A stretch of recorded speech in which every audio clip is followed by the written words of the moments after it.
श्रेष्ठ अंक मिलेंगे। चावल आपके पास होगा, ले लीजिए।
थोड़ा सा आप अपने हाथ साफ कर लें, घी अपनी हथेली में ले लें और दोनों हाथों को अपने पे रखने में दबा करके अपने हाथों पर अपने चिपा पर लगाएंगे।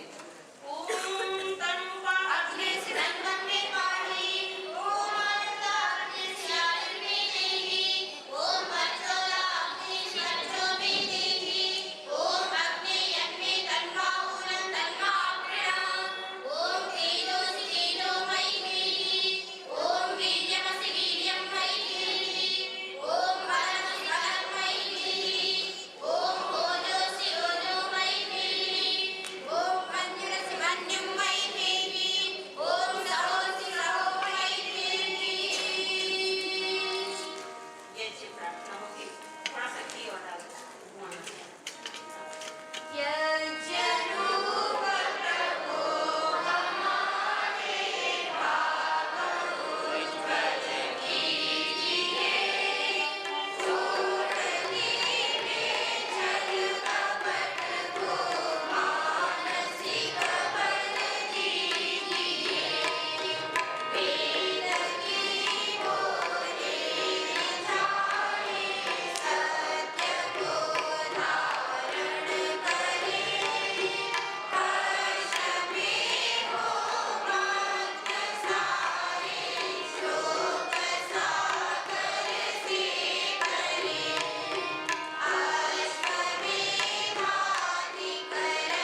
शेष है, थोड़ा सा हमारी गाड़ी आगे बढ़ गई है 10 मिनट।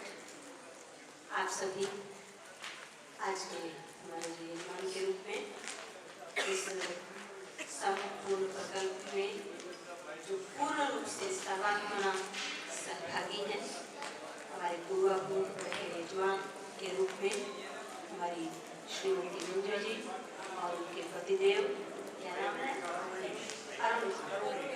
करुणेश जी,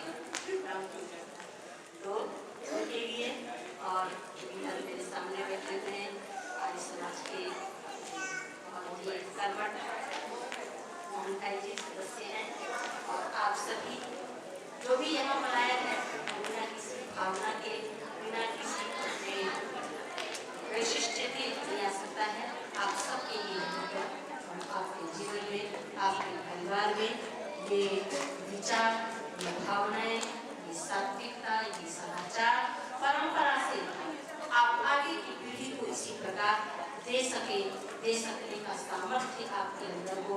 आपके बच्चे आज्ञाकारी हों, संस्कारी हों, इन्हीं कामनाओं के साथ बड़े बड़े विद्वान आपको आशीर्वाद देने के लिए खड़े हैं, उपस्थित हैं।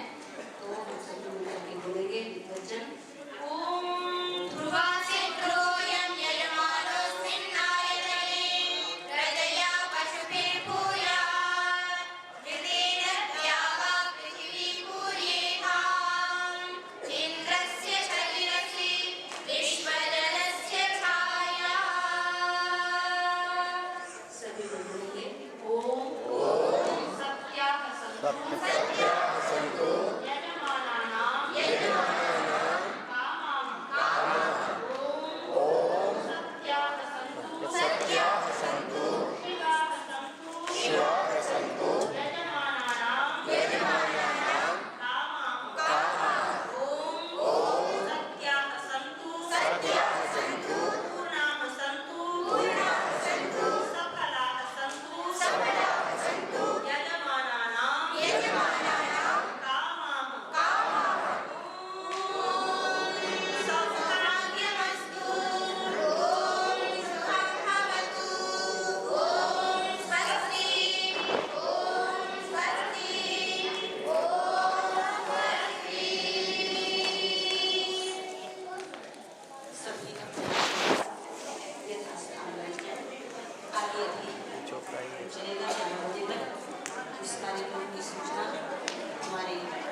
बच्चे की मांग रही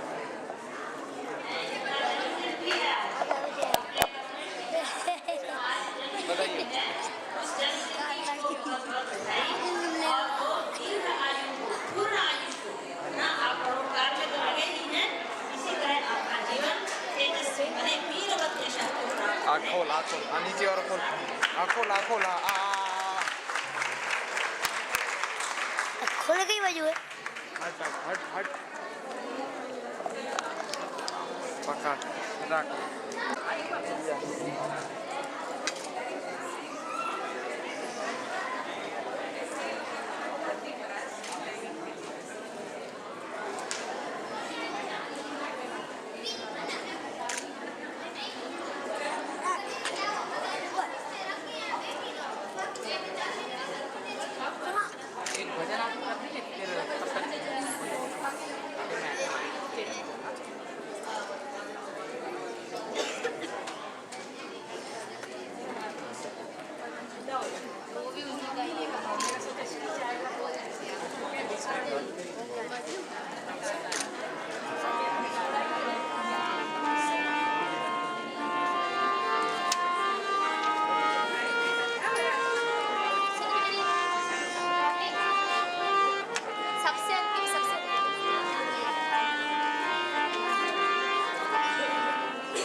कवि शिरोमणि बैठे हुए हैं। आर्य कवि शिरोमणि अपने पंडित सत्यपाल मुखर्जी जी की रचना है वो ओम आरती। तो उस ओम आरती का मैं चाहती हूँ घर घर जो आमा ना आवा दीदो फोटो मैं काम में આવી જાય हाँ तोड़ी गया तुमने है, तो आप सभी मिल करके उसको सुनेंगे और दोहराएंगे।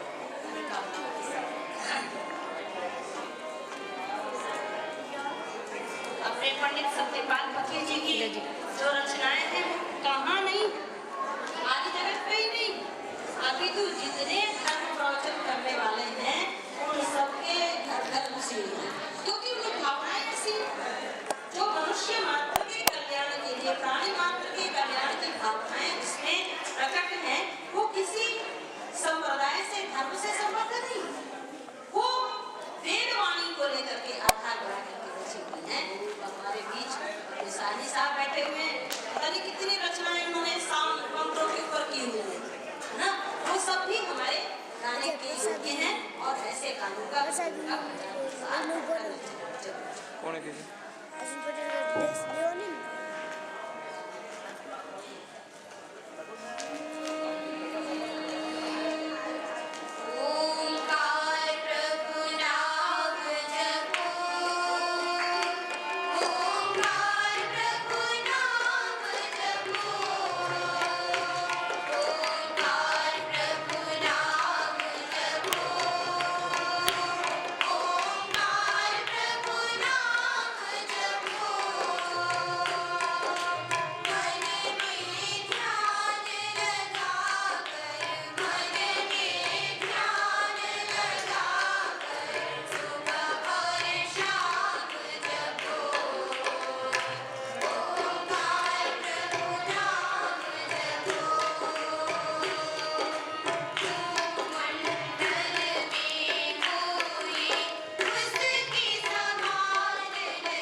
कृपा है उस परम प्रभु की कि आज हमारा सामवेद पारायण का चौथा दिन जो है वो चल रहा है। और जैसे जैसे समय बीत रहा है वैसे सब भक्ति में तराबोर हो रहे हैं, अपने को बहुत ही आनंदित महसूस कर रहे हैं। और कल से 3 दिन का महोत्सव शुरू हो जाएगा। 4 दिन का सामवेद पारायण था, शाम को भी होगा। और कल से 3 दिन का महोत्सव शुरू हो जाएगा जो बाहर चलेगा। आप लोग इतना कष्ट लेके इतनी दूर से पधारे, इतने ठंड में आए। रात को मेरठ से छोटे छोटे बच्चे उनकी गोदी में थे, माताएं आई, हमारे सज्जन लोग आए, मेरठ से आए। उनको पता नहीं कैसे ट्रेन है तो राजकोट पहले पहुंच गए। टंकार आते हैं हर साल, तो राजकोट पहुंच गए। राजकोट से रात को 11:15 बजे वहाँ उतरे और वो आए इतनी ठंड में। अभी दिल्ली से लोग आए, मुंबई से लोग आए। 3-3:30 बजे मैं दलों का स्वागत करूंगा। तो मुझे लगता है कि कहाँ से महर्षि दयानंद सरस्वती की कृपा कि उनके दिए विचारों के बल पर जहाँ जहाँ उनके विचारों का प्रसारण होता है वहाँ वहाँ लोग पहुँच जाते हैं। हमारे आचार्य आर्य नरेश जी हमारे मध्य विराजे हैं। उनकी पवित्र वाणी का भी लाभ उनको मिलेगा। और भी विद्वज्जन पधार रहे हैं, पधार चुके हैं। उनकी वाणी का यथा समय हमको लाभ मिलता रहेगा। तो मैं अब इस समय हमारे मध्य ब्रिगेडियर चित्तरंजन सावंत जी, जिनकी ओजस्वी वाणी सबको लुभा देती है और लगता है कि सुनते रहें बिना रुके। और उनकी बोलने की शैली और विचार भी उतने ही प्रबल हुआ करते हैं। तो मैं क्योंकि 11 बजे हमारा कार्यक्रम समाप्त होगा, मैं उनसे निवेदन करूँगा कि वो 20 मिनट के लिए हमारे मध्य अपने विचारों से हमें लाभान्वित करेंगे। उसके बाद मैं सूचना दूंगा। तो जितनी भी समितियां हैं, मुख्य रूप से निवास की समिति, पंजीकरण की समिति और मंडप समिति और करुणेश जी या मंजू जी जो भी हों वो उपस्थित रहेंगे। 20 मिनट के बाद सूचनाएं दूंगा और आप सब लोग ध्यान से सुनेंगे, क्योंकि सार्वजनिक सूचना देने के बाद में फिर वही बातें रिपीट होंगी तो अच्छा नहीं होगा। हर एक चीज की कमेटी बनाई गई है, उस समिति संपर्क होगा। लोग सीधे मेरा संपर्क करते हैं और मेरे पास सबका कोऑर्डिनेशन होता है। मेरे पास किसी भी समिति में क्या हो रहा है वो समिति के लोग जानते हैं। तो मेरे पास किसी चीज का सोल्यूशन नहीं होगा। आप दान भी लेकर आएंगे तो दान की समिति बन गई, वहां पर आप दर्ज करवाएं। और भी कोई व्यवस्थाएं पूछें तो उस समिति में रिसेप्शन आदि बना हुआ, वहां पर पूछ सकते हैं। तो मेरे पास कुछ भी कार्य नहीं होगा, मेरे पास कोई भी सोल्यूशन नहीं होगा, तो आप वहां पर उनसे ही संपर्क करेंगे। तो मैं आमंत्रित करता हूँ ब्रिगेडियर चित्तरंजन सावंत जी को, जिनको आप भलीभांति परिचित हैं। कल भी हमने परिचय दिया था और वैसे भलीभांति परिचित हैं। तो मैं उनसे निवेदन करता हूँ कि वे 20 मिनट के लिए अपने विचारों से हमें लाभान्वित करें।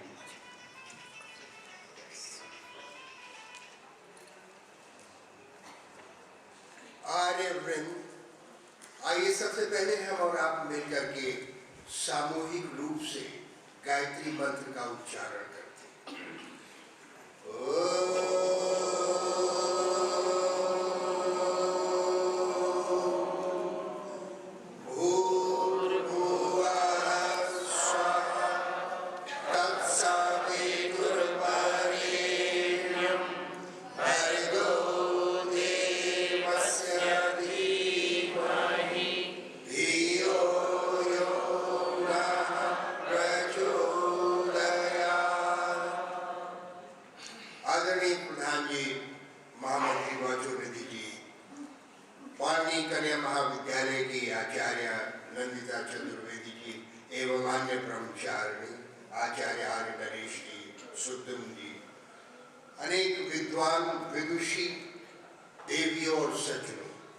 सबसे पहली बात तो ये है कि मैं अपने भाव स्पष्ट करते हुए आपसे ये कहना चाहता हूँ कि यहाँ आकर के मुझे प्रसन्नता मिली है और जब कहीं आप जाएं और प्रसन्न हो तो इसके माने कि वहाँ का वातावरण अच्छा है, वहाँ लोग वेदमय हैं और उनका जो प्रभाव है वो आपके ऊपर है, वातावरण है।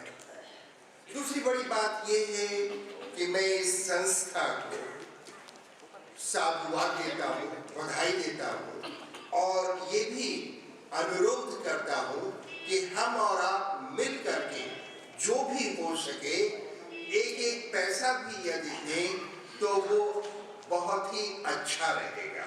वाचोनिधि आर्य जी एक महान कार्य कर रहे हैं और इसके और भी प्रचार प्रसार की आवश्यकता है। यूँ तो लोग अमेरिका, इंग्लैंड आदि जगह पर भी इसको जानते हैं कि किस प्रकार से भूचाल के बाद जो लोग अनाथ हुए उन्हें सनाथ कर दिया और उनके मुंह पर एक बार फिर से हंसी वापस ला दिया। तो ये एक महान कार्य है। आर्य समाज का नियम है कि संसार का उपकार करना इस समाज का मुख्य उद्देश्य है, अर्थात शारीरिक, आत्मिक और सामाजिक उन्नति करना।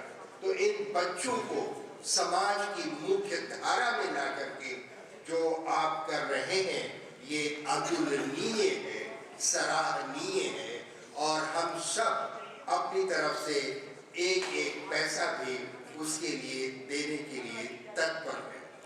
इस संबंध में व्यक्तिगत रूप से मैं ये कहना चाहूँगा कि मेरी पत्नी सुधा जो कि हवन कराती है, प्रवचन करती है, सेवानिवृत्त है, स्वयं नहीं आ सकी, लेकिन उन्होंने एक छोटी सी राशि 11,000 रुपए की चेक बनाकर यहाँ के लिए दिया।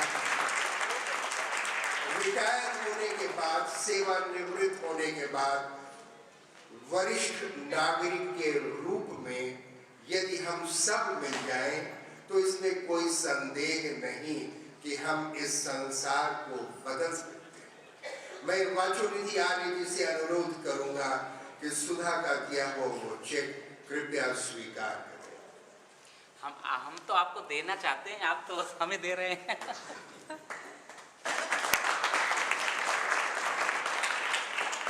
देवियों और सज्जनों, अभी कुछ समय पहले जब वेद मंत्रों का पाठ हो रहा था तो पर्यावरण की बात आई और ये भी आई कि किस प्रकार से प्रदूषण हो रहा है। हम यज्ञ करते हैं ताकि जो प्रदूषण हमने अपनी तरफ से किया है, व्यक्तिगत रूप से किया है, वो दूर करें। आपको मालूम है कि इस समय यूरोप में कोपेनहेगन में अंतर्राष्ट्रीय सम्मेलन हो रहा है पर्यावरण के बारे में। बहुत से लोग कहते हैं कि वो तो वार्तालाप करने की एक दुकान है, लोग इकट्ठा होते हैं, खाते पीते हैं, हंसी मजाक करते हैं और फिर ये कहते हैं हम अगली बार कहाँ मिलेंगे और ये अभी तय कर लेते हैं।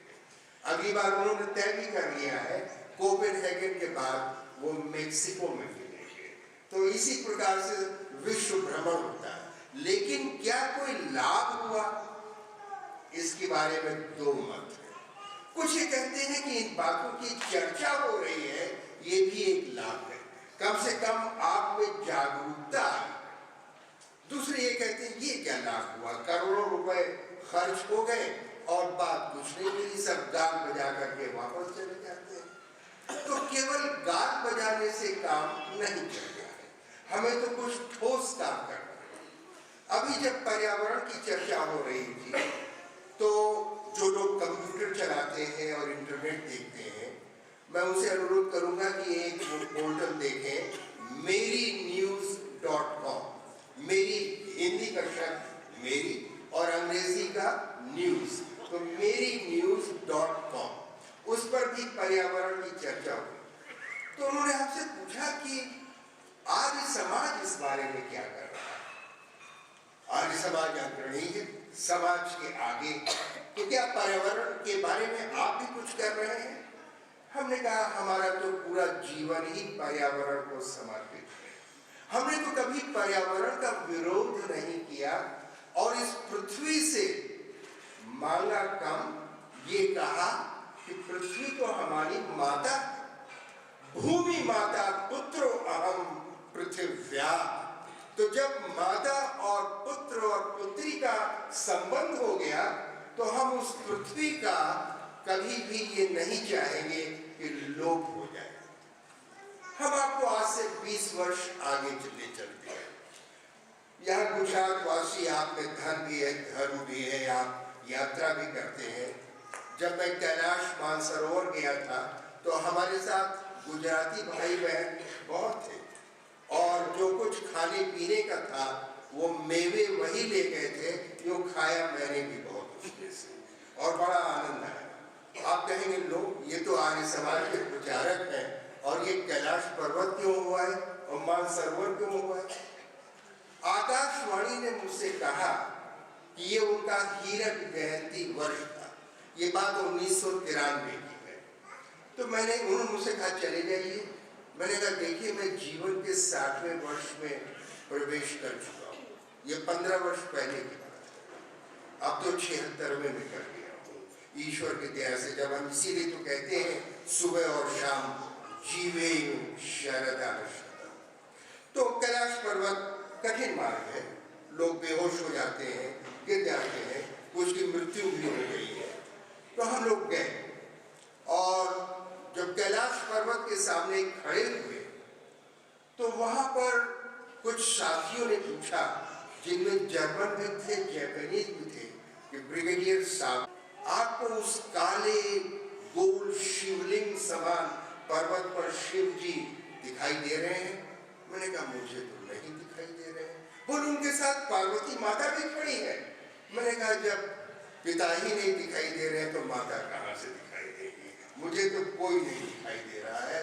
बोले ब्रिगेडियर साहब आप महापापी हैं इसलिए नहीं दिखाई दे रहा। ये बात नहीं, न वहाँ शिव न पार्वती।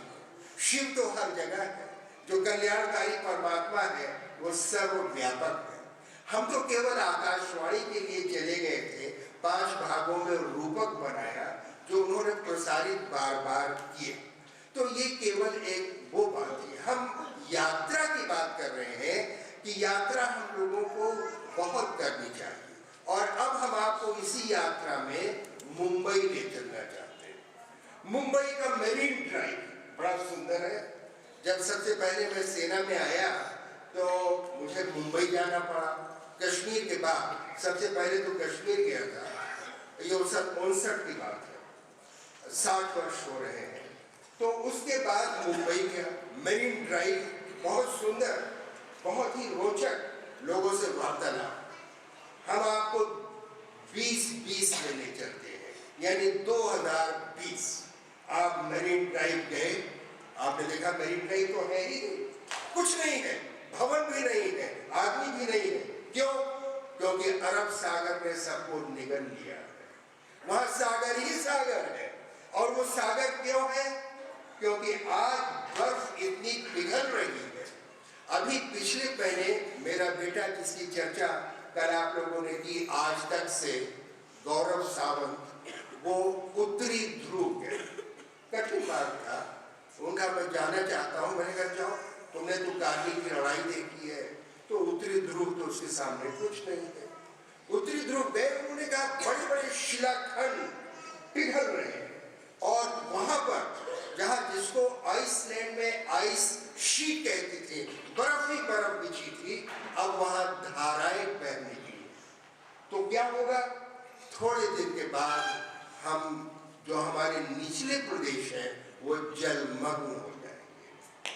और सबसे बड़ी जो चिंता की बात है वो मालदीव, जो पूरा देश है, वो चला जाए।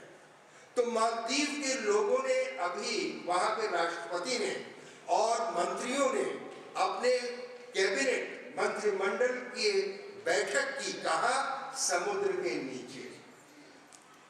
विश्व का ध्यान आकर्षित करने के लिए कि देखो आज तो हम मालदीव में ऊपर बैठे हैं, थोड़े दिन में हम सब जलमग्न हो जाएंगे और हम आज ही अपने मंत्रिमंडल की बैठक यहाँ कर रहे हैं। क्या लोगों का ध्यान आकर्षित हुआ? जो धनाढ्य देश है उन्होंने कहा हम कुछ डॉलर और दे देंगे, कुछ पाउंड और दे देंगे, लेकिन जो सबसे बड़ा इसमें आरोपी है वो चीन है, क्योंकि चीन जितनी ऊर्जा बना रहा है, चीन हमसे बहुत आगे निकल गया है। और अभी कुछ समय पहले जब मैं चीन की यात्रा में था, मैं उनकी भाषा बोलता हूँ, इसलिए वो जल्दी मुझे वीजा दे देते हैं। तो मैंने देखा कि प्रगति इस समय इतनी है कि जहाँ साइकिलें चला करती थी जब मैं 10 वर्ष पहले गया था, वहां पर अब कारें दौड़ रही, और जब कार दौड़ती है तो जिसको अंग्रेजी में फॉसिल फ्यूल कहते हैं, यानी वो ईंधन जिससे आप ऊर्जा लेते हैं, जो हमारे गर्भ, इस धरा की गर्भ से आप निकालते हैं, तो उससे जो प्रदूषण होता है वो सबसे बड़ा प्रदूषण है। और चीन में जो ऊर्जा बन रही है वो कोयले से अधिक बन रही है। तो इसलिए पूरे विश्व का 40 से 50% प्रदूषण वो कर रहे हैं। लेकिन वो कोपेनहेगन में अगुआ बन बैठे और उन्होंने कहा कि नहीं नहीं, हम तो इसको कम कर रहे हैं।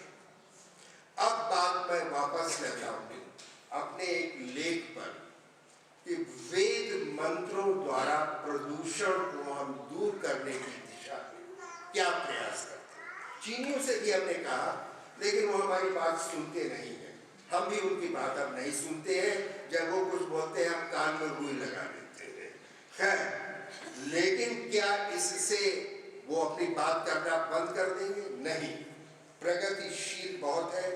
हम कश्मीर में रेल नहीं ले जा पाए, लेकिन वो तिब्बत में लासा तक रेल ले आए, और रेलगाड़ी से ईंधन भी ले आए, साधन भी ले आए, और हमारी सीमा तक सेना का जमावड़ा भी है। तो क्या इसे हमें घबराना चाहिए? नहीं, वो अपने देश में कर रहे हैं, स्वतंत्र है। तो हम क्या करें? हमें अपने देश में करना है। तो हम पर्यावरण को किस प्रकार से प्रदूषण को रोकें? धरती से बहुत छेड़छाड़ न करें। जो लोग समुद्र के नीचे बम विस्फोट कर रहे हैं, बड़ी बड़ी जो है टनल्स बना रहे हैं, नदियों की धाराएं मोड़ रहे हैं, तो वो क्या कर रहे हैं?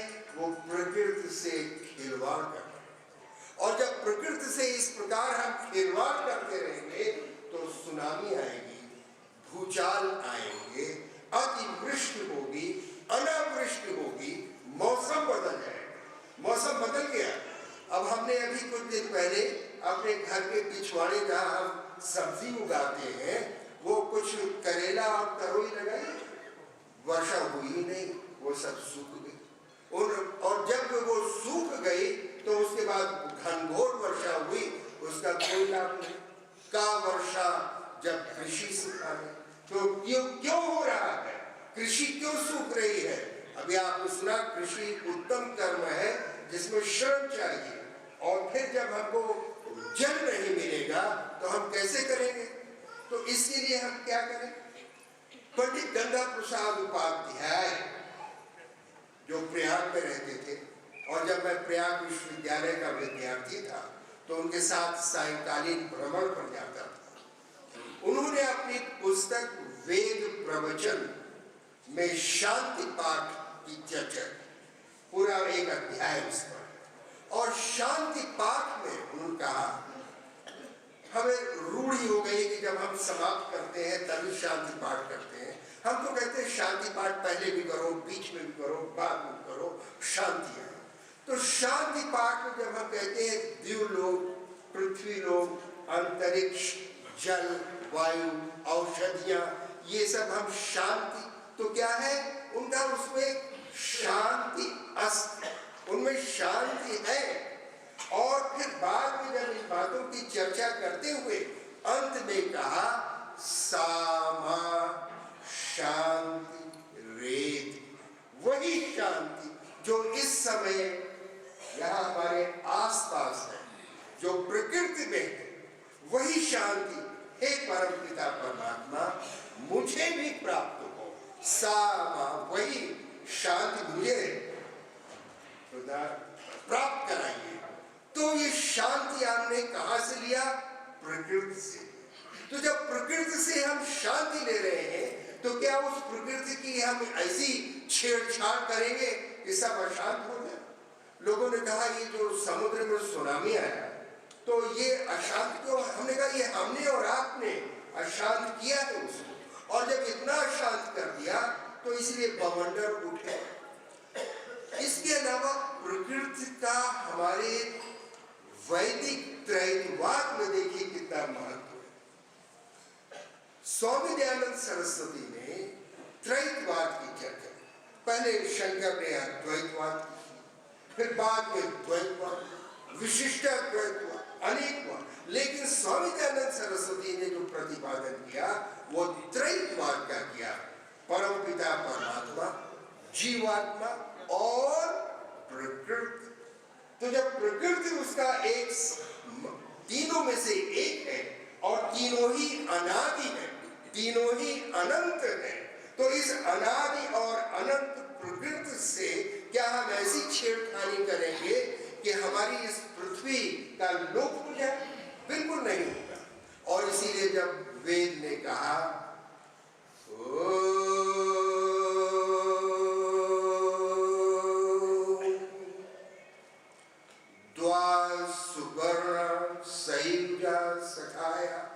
समानम वृक्षम परिशस्व जाति तयोरन्यः पिप्पलम स्वादुवत् अनश्नन्यो अभिचाकुषी।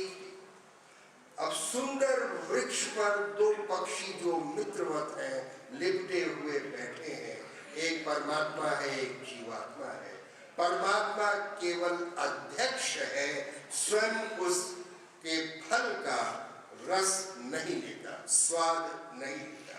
जीवात्मा उसका स्वाद लेता है, लेकिन वो फल कहां से आता है? वो वृक्ष से आता है। वो वृक्ष क्या है? वो प्रकृति।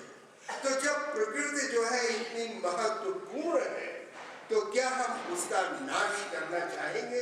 बिल्कुल नहीं करना चाहेंगे।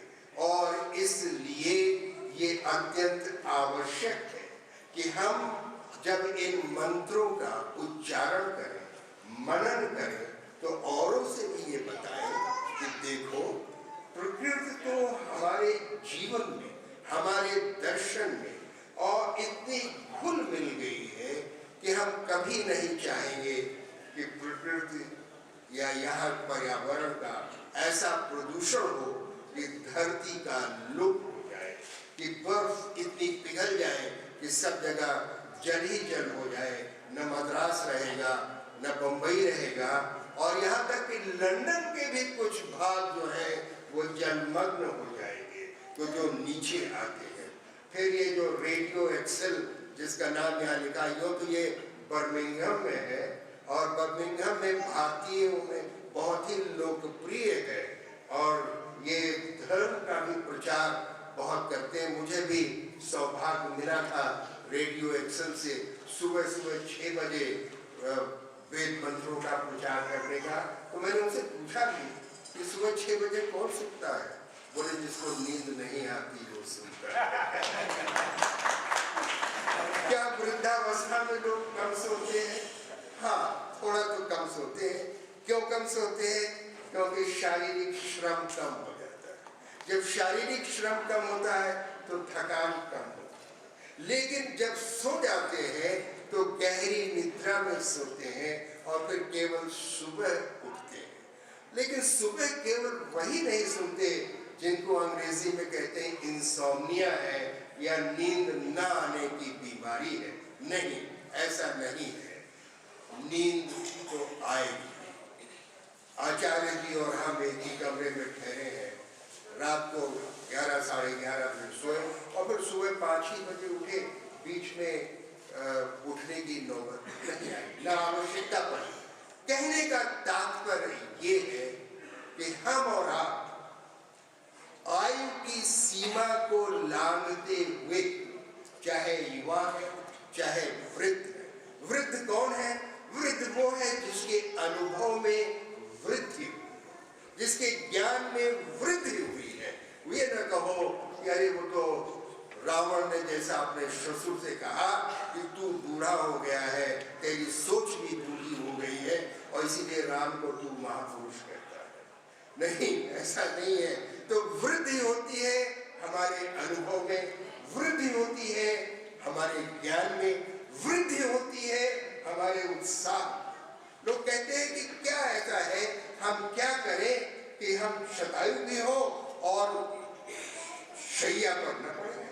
अरे हमने कहा हम और आप जो आर्य हैं, हम कभी शैया नहीं तोड़ेंगे, तोड़ेंगे तो शत्रु को तोड़ेंगे, शैया को नहीं तोड़ेंगे। और धन्यवाद।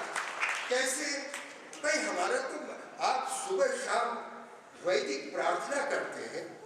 जैसा कल मैं नंदिता जी से कह रहा था कि जब गुरु विरजानंद से मिलने के बाद, शिक्षा दीक्षा लेने के बाद स्वामी दयानंद सरस्वती मथुरा से बाहर निकले प्रचार के लिए, तो आगरा में उन्होंने 2 छोटी पुस्तिकाएं लिखी, एक वैदिक संध्या और दूसरी भागवत खंडन। ये जो श्रीमद् भागवत का पाठ, और ये वो जिनकी श्रद्धा है, मैं श्रद्धा को ठेस नहीं पहुंचा रहा हूं, किंतु ये अवश्य कहूंगा कि उन 2 पुस्तकों में वैदिक संध्या पहली थी। और वैदिक संध्या में भी हमने कहा कि पाणिनि कन्या महाविद्यालय इस पर और भी अनुसंधान करें। हमारी आज की आर्य समाज की हर पुस्तक में संध्या में जब हम नमस्कार कर लेते हैं, नमः शंभवाय च मयो भवाय च, उसके बाद हम कहते हैं ओम शांति शांति शांति। स्वामी दयानंद सरस्वती ने जो संध्या की प्रथम पुस्तक लिखी, उसमें 3 बार ये शांति नहीं है। तो क्या वो शांति नहीं चाहते थे? बिल्कुल चाहते थे, लेकिन ये आवश्यक नहीं है कि हम हर जगह शांति शांति शांति कर दें। तो जब आपने एक बार पहले तो समर्पण कर दिया, आपको स्वयं पता है कि स्वामी दयानंद का केवल एक ही वाक्य उसमें है कि हे ईश्वर दयानिधे भवत कृपयानेन जपोपासनादि कर्मणा धर्मार्थ काम मोक्षाणाम सद्यः सिद्धिर्भवेन्न। और इसके बाद जब आपने नमस्कार कर लिया तो संध्या समाप्त हो गई। इन्हीं शब्दों के साथ 20 मिनट से अधिक ले लिया। हम सेना वाले दूसरे के समय दूसरे के जमीन पर आक्रमण करके अतिक्रमण करते रहते हैं। और याद रखिएगा, नमस्ते नमस्ते।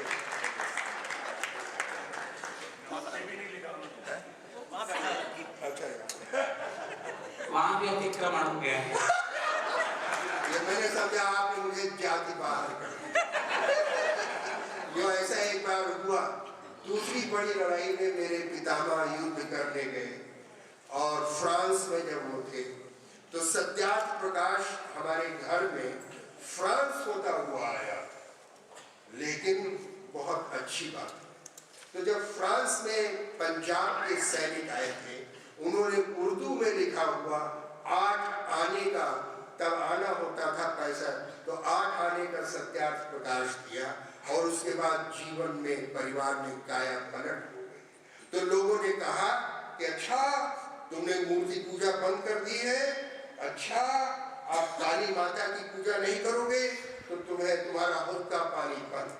तो हरे पितामह ने कहा कि हुक्का तो मैं पीता नहीं हूँ, पानी के लिए मैं नया कुआं खोदूं। तो इसलिए हमें तो नई राह ढूंढनी है, नए कुएं खोदने हैं, नया जल लेना है, और हुक्का तो हम लोग पीते नहीं हैं। धन्यवाद। ओम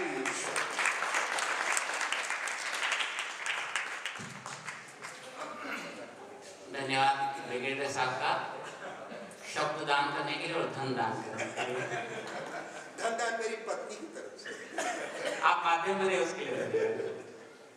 हमारी जो कमेटियां हैं वो एक बार मेरी बात सुन रहे हो तो सुनते रहे, नहीं तो बाहर आ जाए। मैं कुछ सूचनाएं आवश्यक दिनों कि बाहर से लोग लगातार आ रहे हैं। हम लोगों ने सारी व्यवस्था सुचारू रूप से की, आप चिंता न करें। लेकिन जो भी बात होगी कमेटी निपटाएगी। तो मेरे पास कुछ भी लाएंगे, मेरे पास सोल्यूशन नहीं है, केवल कमेटी में। अब हम यहाँ पर कार्यक्रम के बाद में यहाँ बाहर पंजीकरण है, पंजीकरण एफ्रेश कर रहे हैं क्योंकि आज से लोग आएंगे। अब तक लोग आए थे तो हमने कहा कि काफी जगह है, आप वहाँ रुक लो, तो जो जहाँ रुकता था, एक कमरे में 2 जने रुकते थे, हमने कोई उनको बाध्य नहीं किया था। लेकिन अब व्यवस्था के अनुसार हमारा कार्य चलेगा। तो ये सामान्य डॉर्मेटरी रहेगी, आप लोगों को कॉमनली उसमें रहना है। तो यहाँ से उठ करके जो पहले आ चुके हैं 14 तारीख से, वो लोग भी अपना पंजीकरण एक बार करवा लेंगे, ताकि उनको यहाँ पर हम पहचान पत्र देंगे। और उसके बाद में जो उपवस्त्र हम लोगों ने विशेष रूप से पटके तैयार करवाए हैं, उनके बारे में आपको कह दूँ कि उसको पहन के रखिएगा। वो आपको फ्री में दे रहे हैं, मतलब निःशुल्क दे रहे हैं, और वो आप 3 दिन पहने रहे। वो हमारे आयोग की एक समानता होगी, शोभा होगी। और 25-25 रुपए के पटके हैं, कोई कम नहीं है, और एकदम अच्छी क्वालिटी के हैं। तो हम निःशुल्क दे रहे हैं, केवल इसलिए कि आप लोग उसको पहन के रहें। तो आपको जितने लोग होंगे उनको एक एक पट्टा दिया जाएगा, और एक एक हमने थैली बनाई है। वो थैली भी जो है वो सबको प्रदान करेंगे। एक बार सुन लीजिए, उसके बाद में अमलीकरण होगा। 10 मिनट के बाद जो है सारा अमलीकरण होगा, तो अगली बात रह जाएगी। तो आपको एक आई कार्ड बाहर से मिलेगा और 2 चीजें मिलेंगी। उसके बाद जो निवास व्यवस्था मिलेगी वहीं पर रहना है। हमारे निवास जो समिति है वो आपने चिट्ठी देखेगी। अभी तक जो लोग कमरे में रहे ना, वो उनकी व्यवस्थाएं जो है नलीफाइड हो गई हैं। नए सिरे से जो व्यवस्था है वही 1 नंबर जिसको अलॉट होगा वही 1 नंबर में जाएगा, और 7-7 लोगों को एक कमरे में हम ठहरा रहे हैं। तो इस बात का ध्यान रखें कि जो व्यवस्थाएं पंजीकरण में होंगी, उसके बाद आपको निवास व्यवस्था में जाना है। और लॉजिस्टिक के लिए मैं बता दूं कि हम लोग प्रबंध कर रहे हैं कि ज्यादा से ज्यादा लोग परिसर में रुके। इसमें परिसर में 600 लोगों के रुकने की व्यवस्था की है। हमारे गर्ल्स विंग में, बॉयज में ग्राउंड फ्लोर, फर्स्ट फ्लोर। जो लोग बूढ़े हैं, जिनको ऊपर सीढ़ी में चढ़ने में कठिनाई है, उनके लिए हमने नीचे की फ्लोर की व्यवस्था की है। तो नीचे की फ्लोर में वो लोग रहेंगे, और आपके फ्लोर में इंग्लिश लैट्रिन बाथरूम नहीं है, लेकिन यहाँ पर इंग्लिश लैट्रिन बाथरूम यहाँ पर 2-2 दिए हुए हैं, क्योंकि उनकी संख्या कम है। हर एक फ्लोर में 8 लैट्रिन है। हर एक फ्लोर जो बनी हुई है उसमें 11 कमरे हैं, उसमें 8 लैट्रिन है और 6 बाथरूम है। एक फ्लोर के लिए वो बहुत पर्याप्त होता है, और उसके ऊपर की फ्लोर जो है उसी प्रकार से रहेगी। उसके अलावा बच्चों के जो एक्स्ट्रा कोचिंग क्लासेस हैं, उसमें भी हमने व्यवस्था की, और यहाँ डाइनिंग जो है उसमें भी व्यवस्था की है। तो डाइनिंग और एक्स्ट्रा कोचिंग वाले जो हैं बाकी के बाथरूम्स को उपयोग करेंगे। हॉल में कोई भी विश्राम नहीं करेगा, हॉल में कोई भी वहाँ पर निवास नहीं करेगा। और नीचे ध्यान खंड बनाया हुआ है। आपको मैं निवेदन कर दूं कि यहाँ की आप पवित्रता को मेंटेन रखिएगा, क्योंकि आप देख रहे हैं हम लोग कितने अच्छे से सब मेंटेन रखा है। तो हम आर्य हैं, आर्यों की मर्यादा हम समझते हैं, उसको गंदा ना करें। आप कहीं भी गंदगी, अभी थोड़ी देर बाद आप देखेंगे सब साफ हो जाएगा। हवन कुंड की सब ये रंगोली बच्चों ने बनाई है, हमारे जीवन के बाद के बच्चों ने, पूरी रंगोली साफ हो जाएगी। सफाई आपको पूरी मिलेगी। हमारा सूत्र सफाई सबके फायदे का इलाज, सब जगह लिखा भी हुआ है। तो सफाई हम मेंटेन करते हैं, और सफाई हम पसंद करते हैं। आपको गंदगी कहीं भी नहीं मिलेगी। कहीं भी गंदगी हुई होगी तो आधा घंटे के अंदर वो साफ हो जाएगी। तो ऐसा ना कहिएगा कि यहाँ गंदगी, चलो मुझे ला के किया जाए। लेकिन अगले खाने के समय जो थोड़ा बहुत जूठन होगा वो अगले हर आधा घंटे में क्लीन होता जाएगा। तो आपको गंदगी यहाँ पर जरा भी नहीं मिलेगी। आप लोग सहयोग उसमें करिएगा। पानी की पूरी व्यवस्था है, खारा पानी है, बोर का पानी है, पीने के लिए मीठा पानी, आरओ प्लांट का पानी जो है हमें इसको जो इस समय पूरा जो पानी है आरओ का, वो इसको द्वारा हमको प्रदान हो रहा है। तो पानी की कोई व्यवस्था कमी नहीं होगी, और जो है सफाई की कोई भी कमी नहीं होगी। भोजन जो है वो सबको पर्याप्त मिलेगा। हम लोग सात्विक और बहुत स्वादिष्ट भोजन पूरे कुक रखे हुए हैं, ये नहीं कि बना के दे दिया, पूरे कुक रखे हुए हैं। आप आराम से खाइएगा, जितना खाना हो उतना खाइएगा, लेकिन जूठा मत छोड़िएगा, क्योंकि भोजन बड़ा स्वादिष्ट है। हमने जो है विशेष रूप से उसको हम कुक के द्वारा तैयार करवाते हैं, तो उसमें जरा भी ऐसा नहीं होगा कि आप न खा सकें। और गुजराती स्टाइल में नहीं, क्योंकि बाहर से लोग आते हैं तो बूढ़ा भी पड़ा होता है, उनको पसंद नहीं आता। तो हमने उत्तर भारतीय स्टाइल में तैयार करवाया है। तो भोजन की भी कोई कमी नहीं रहेगी। आप भोजन भी प्रेम से करेंगे, और निवास की भी कोई कमी नहीं रहेगी। हम लोग यहीं पर हैं। आपको जो है पूरी समय रात को मेरठ से जो लोग आ रहे थे, उन्होंने हमको 8:30 बजे बता दिया कि हम लोग बस में बैठे हुए हैं, और हम आ रहे हैं 11:30 बजे उतरेंगे। हम पदाधिकारी जो है घर जा सकते थे, हमारे स्टाफ को सौंप करके कि आप जो है बस में, स्टाफ बोल देते बस वहाँ आएगी और बस आएगी, आप यात्रियों को लेकर के आ जाना। हम वहाँ 11:15 बस आई, वहाँ पर खड़े रहे, उनको लाए, यहाँ पर निवास की व्यवस्था की, भोजन गर्म करवाया, और ये नहीं कि ठंडा भोजन करवा दें, इतनी ठंड से आ रहे छोटे छोटे बच्चे थे, महिलाएं थी, उनकी व्यवस्था करी। 12 साढ़े 12 जो है फ्री हुए। सुबह फिर हम लोग जल्दी से आ गए। हम लोग यही हैं, आपको कोई भी कठिनाई नहीं होगी, लेकिन सुचारू व्यवस्था बना रखने आप में योगदान करें। शाम के समय जो यज्ञ होगा उसमें थोड़ी सी व्यवस्था परिवर्तन होगा, क्योंकि आए हुए महानुभाव हमारे बहुत से बढ़ गए हैं। तो जो बच्चे हैं, बच्चे इस तरह बैठेंगे यहाँ के बाद, और जो कुर्सियां पड़ी हो वहाँ बैठेंगे, तो ये स्थान खाली हो जाएगा। तो यहाँ पर हम कुछ कुर्सियां डाल देंगे और महिलाओं को और हमारे जो पुरुष हैं उनको बिठाएंगे। दोपहर के बाद जो यजमान बनेंगे उनके 7 नाम हो चुके होंगे, दोपहर के बाद के 7 नाम हो गए, तो दोपहर बाद के 7 नाम स्थानीय लोगों के हो गए हैं। इसलिए जो चाहेंगे कल से यजमान बन सकते हैं, जो बाहर से भी आएंगे यजमान बन सकते हैं। स्थानीय भी काफी यजमान हमने बनाए हैं। कल से पूरा कार्यक्रम यहाँ जो सामने ऋषि उद्यान है उसमें होगा। यहाँ पर जो है कोई भी कार्यक्रम नहीं होगा, निवास रहेगा और पीछे भोजन रहेगा, कोई भी जो है इसके अलावा यहाँ कार्यक्रम नहीं होगा। तो सारे कार्यक्रम जो है वहाँ होगा। कल के कार्यक्रम की जो सूचना है, विवरण है, वो मैं आपको आज का शाम को जो 3:30 बजे से प्रोग्राम शुरू होगा, उसके बाद वो 7:30 तक चलेगा, उस प्रोग्राम के अंत में दूंगा।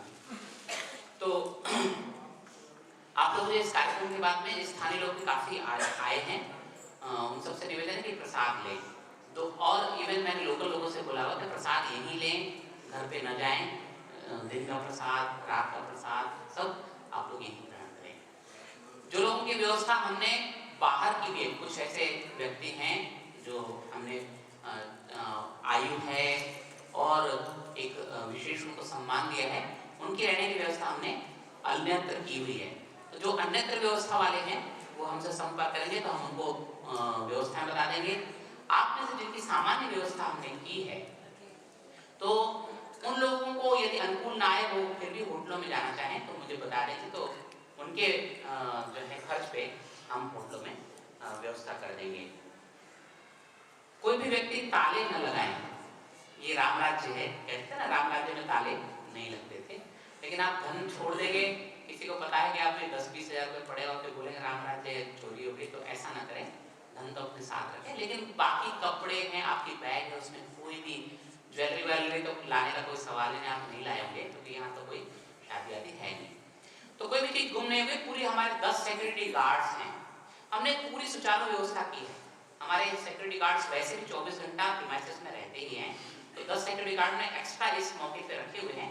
वो सब व्यवस्थाएं जो हैं देखिए, कोई किसी भी की भी कोई भी चीज नहीं जाएगी। हाँ, हमारा आपस में कोई हमारे साथ कोई एक दूसरे की चीज ले ले अनजाने में, वो बात अलग हो सकती है, लेकिन ताले उसमें नहीं लगाएंगे। आप लोग ताले जो है खोल दीजिएगा। अगर ताले नहीं खुले तो हम आपके ताले तोड़ देंगे, वो मैं आपको स्पष्ट बोला, क्योंकि असुविधा, क्योंकि आपके कमरे में और लोग भी रह रहे हैं। ताले प्लीज न लगाएं, कोई आवश्यकता नहीं है, चिंता न करें, आपका कोई सामान नहीं जाएगा। तो ताले अभी बताया कर गए मुझे, क्योंकि समिति के अध्यक्ष हैं, वो जो मंडप समिति है उनके अध्यक्ष हैं, वो मुझे बता करके ताले लगाए हुए हैं उसने। तो प्लीज, कल भी मैंने बोला था ताले नहीं लगाएं, आज फिर से कह रहा हूँ कि जो लोग फ्रेश आए हैं कोई भी ताले नहीं लगाएंगे। तो ये कुछ सूचनाएं जो थी मैंने आपको दी हैं। जो यजमान कल के लिए बनना चाहे वो यजमान जो है के रूप में बैठेंगे। जो बाहर से आए हुए दल हैं उनका हम स्वागत जो है दोपहर बाद करेंगे। बहुत सारे लोग आए हैं, दिल्ली से, मेरठ से रात को आए हैं, और आज हमारे बीच मुझे प्रसन्नता है कि हमारे पूज्यपाद स्वामी वेदांत जी सरस्वती उत्तरकाशी से हमारे मध्य विराजमान हुए हैं। आप लोग सब आए तो पहले यहाँ पर आए, लेकिन निवास व्यवस्था हमने आपकी की हुई है। मैंने कहा कि 11 बजे तक मैं डिस्टर्ब करूँगा, तो यहाँ का कार्यक्रम डिस्टर्ब होगा। अब से 3:30 बजे तक सारे रजिस्ट्रेशन आदि होंगे। आप लोगों की अलग से निवास व्यवस्था, आप नाश्ता भी कर लेंगे निवास व्यवस्था उसके बाद। और आचार्य सोम जी जो अभी इस समय पर आचार्य का स्वामी विदेह योगी जी के रूप में जो है हमारे मध्य प्रथम बार आए हैं।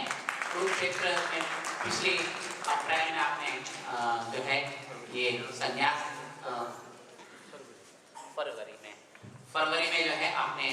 संन्यास लिया। आप जब आए थे भूकंप के समय 2001 में, तो इनकी सरलता अभी भी देखिए कितनी सरलता है कि उन्होंने कोई भी ऐसी बात नहीं रखी, नीचे ही मेरे साथ बैठ गए। जब तक कुर्सी मंगाए उससे पहले ही बैठ गए। भूकंप में लाशें उठाई आपने, क्योंकि भूकंप आया था, वो बड़ा हृदय विदारक था। उस समय की बातें क्या आपको बताएं। उस समय पूरा दल, आर्यवीर दल आया हुआ था और उसने यहाँ 15 दिन से ज्यादा रह करके लाशें उठाई। और पुलिस स्टेशन में सूचना थी कि कहीं भी कोई भी लाश मिले तो हमको बताइएगा। तो हम लोगों को सूचना होती थी, पुलिस स्टेशन से बताते थे कि वहाँ पर लाश मिली है, और हम लाश को निकालने के लिए जाते थे। और एक एक लाश को अंदर जाकर के निकालना, और उसके पास तो टेट्रासाइक्लिन के इंजेक्शन सुबह ले लेते थे, पूरा खा लेते थे। रात को 10 बजे तक कोई खा नहीं सकते, इतना मतलब जो है उसके बीच रहना, रोग लग सकता है, महामारी फैल सकती है। आपका दल जो है वो उसमें पूरी तरह से जो है वो रहता था।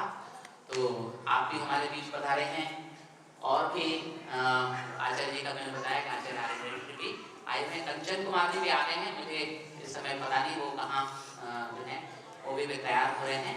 तो हमने बताया ना राष्ट्रीय स्तर के हमने जो है विद्वान विदुषी बुलाए हैं, उनका लाभ आपको मिल सके। तो मेरी इच्छा है कि कार्यक्रम सुचारू रूप से चले, आपको कोई कठिनाई ना हो, विद्वानों को सुनने का भी लाभ मिले, रहन सहन का भी लाभ मिले, भोजन का भी लाभ मिले, और परिसर में यहाँ घूम लें, यहाँ भी घूमें वहाँ भी घूमें, आप पूरी तरह से उसको देखें। मुझे समय मिलेगा तो मैं कुछ बताऊंगा कि कैसे बना, क्या बना। जिन कल उन्नति का विमोचन हुआ था, जिन लोगों को उन्नति, एक एक दल को एक एक उन्नति दे पाएंगे, क्योंकि हमें भी रेगुलर हमारी उन्नतियाँ जितनी छपती हैं उतनी हमको वर्ष भर हमको डिस्पैच भी करनी होती हैं, हम डेलीगेशंस लेके आते हैं, उस समय भी चाहिए होती है।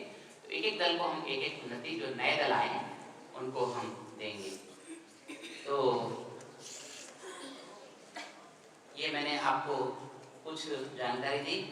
कल मैंने बताया था कि जो नए लोग आए हैं कि हम लोगों ने उन्नति का विमोचन किया, और हमारी उन्नति में यही दिखाते हैं कि हमने कितनी उन्नति की और आगे कितनी उन्नति करना चाहते हैं। तो मेरा संपादकीय पढ़ते उसमें विशेष रूप से मैं बताता हूँ कि कितनी उन्नति की और कितनी उन्नति हम करना चाहते हैं। आर्यवर्त केसरी के संपादक माननीय श्री अशोक जी अपने परिवार सहित और दल सहित यहाँ पधारे, बहुत बहुत उनका स्वागत है।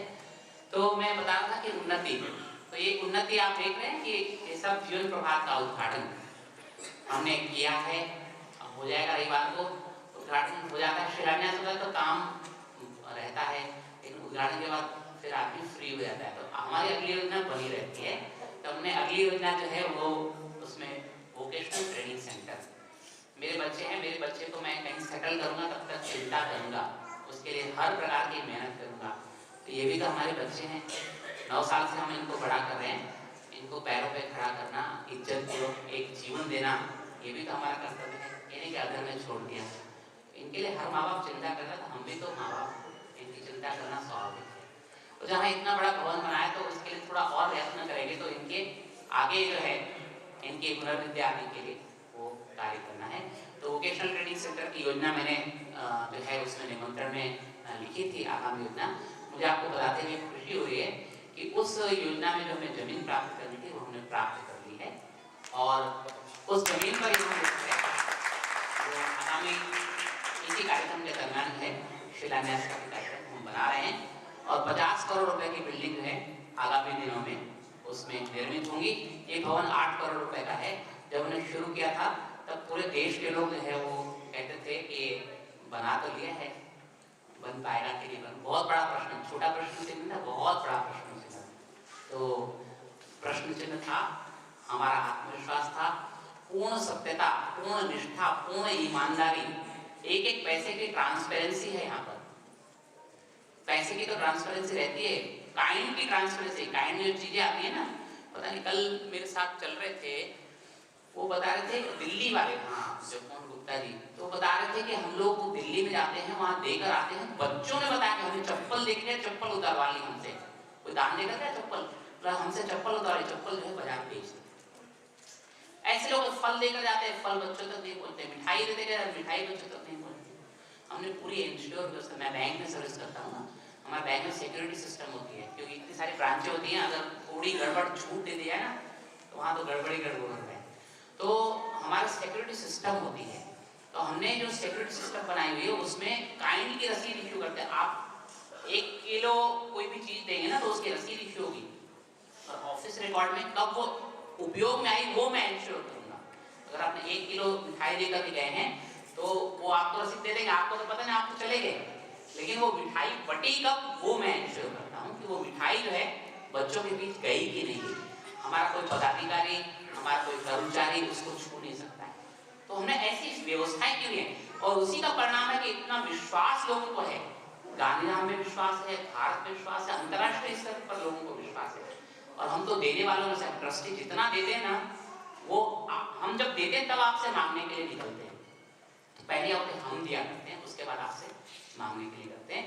वोकेशनल ट्रेनिंग सेंटर के हमने 1-1 लाख रुपए की शुरुआत की, तो लोगों ने जो है दान देना शुरू किया, लेकिन लोगों ने दान मांगे उससे पहले मैंने अपनी घोषणा की, मैंने दे दिया, उसके बाद मैं मांगने के लिए।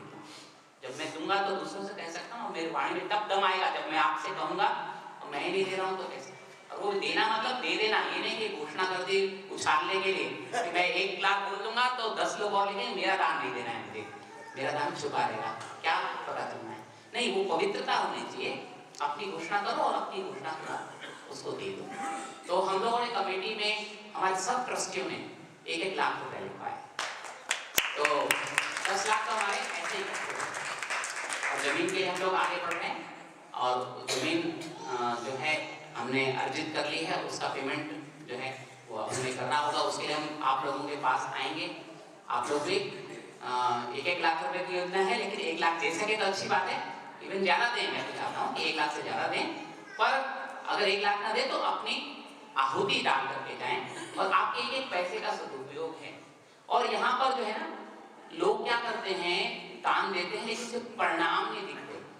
हमारे यहाँ आपको परिणाम दिखेंगे, परिणाम रखिए। हम स्वयं योजनाबद्ध रूप से बच्चों में काम कर रहे हैं, अभी आपको समय मिलेगा तो बताऊंगा कैसे बच्चे पढ़ाई में अव्वल में, वो बाहर जो है जीवन प्रवाह के शाइनिंग स्टार्स लगाए हुए हैं, कैसे बच्चों पढ़ाई पे जीवन बनाने में मेहनत कर रहे हैं। ऐसे नहीं कि वो बस पढ़ के आए, बिना आयोजन के बच्चे बड़े हो रहे, खा पी के बड़े हो रहे, वो नहीं, योजनाबद्ध रूप से बड़े हो रहे हैं। तो आप लोग जो हैं अपनी अपनी आहुति जो है यहाँ जरूर दें, इस स्थान पे इसका पूरा सदुपयोग है। और यहाँ पर आपको आहुति देने के बाद संतोष ये मिलेगा कि उसकी आपको परिणति दिखाई देगी, उसके परिणाम दिखाई देंगे। तो कहते हैं आप वृक्ष लगाते हैं, वृक्ष लगाने के बाद उसको फल नहीं आया तो क्या फायदा।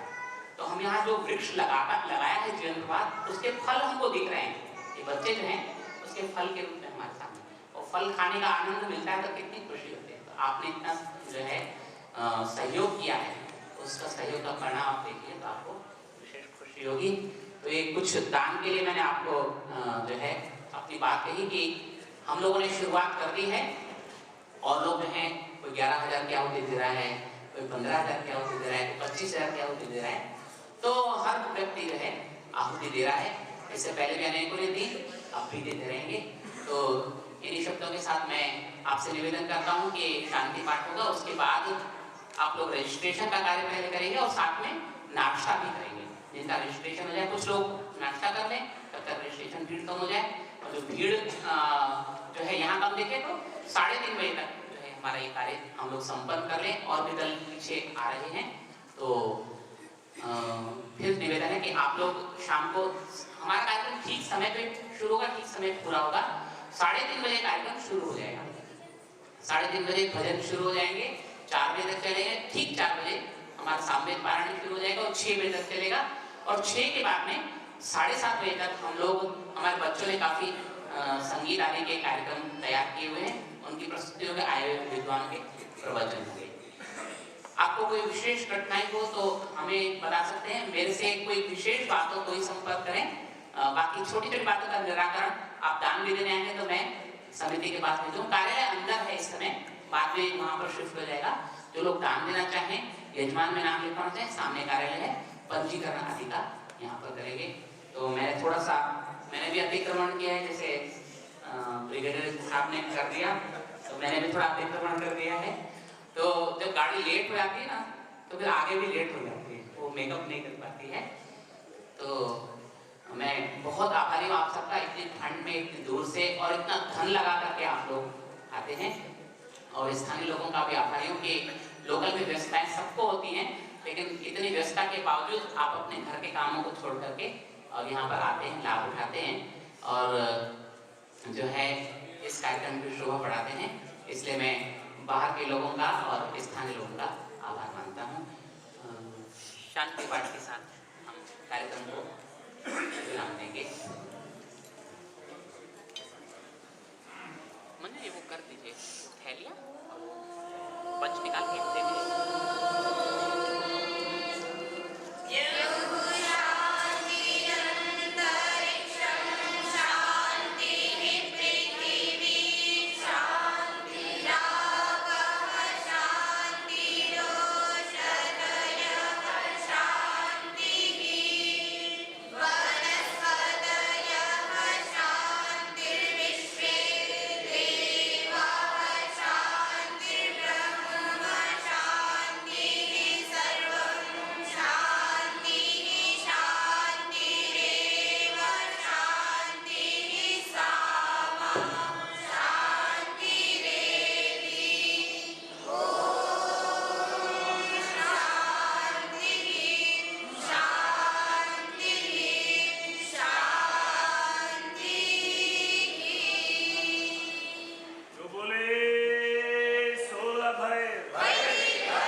श्री रामचंद्र की श्री कृष्णचंद्र की भारत माता की आर्य समाज ओम का झंडा देश की ज्योति बोले सो अभय वैदिक ध्वनि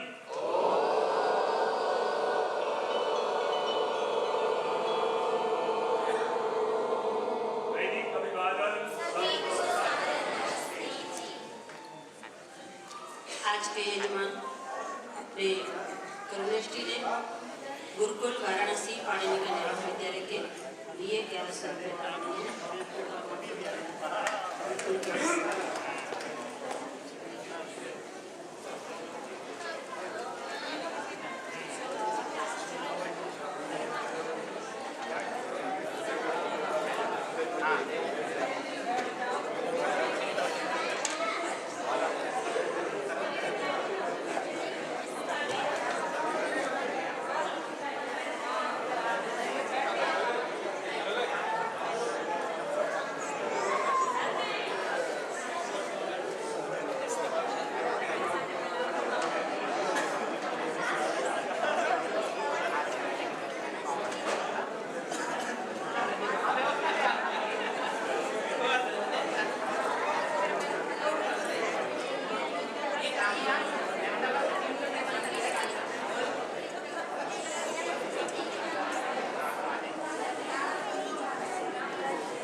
सबको नमस्ते कर